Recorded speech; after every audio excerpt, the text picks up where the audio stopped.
शीत दिन आसलाणी एबे प्रायतः छोट हो बड़ समस्त थंडा काश धरी लगी रहिबो।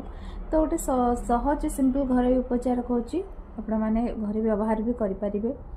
अलैच 10टा लवंग 10 ରୁ 12टा ताको भाजी नेबे तावारे भलसे भाजी नेबे। भलसे भाजी गला पर ताको गुंड करदेबे है। ठंडा हो सारा पर गुंड करदेबे। एडी खंड अदा नेबे से अदा को तार अदार रसटा को बाहर करदे छिचिकी तार रसटा को बाहर करदेबे। कर सारा पर से अदा रसरे से अलैच आमर लवंगर गुंडटा को मिसेबे।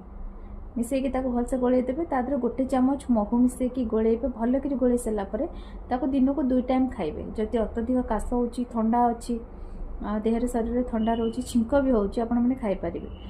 एटा बहुत बहुत सुंदर होम रेमेडी और माने देखो यार कौन सी साइड इफेक्ट नहीं।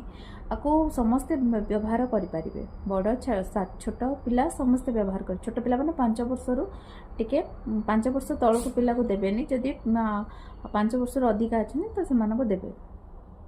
कारण अदाटा टिके राग थाए पिला माने अदाटा तापरे जो लवंग पिला माने ताको छोट अत्यधिक छोट पिला माने खाई परिबे नहीं।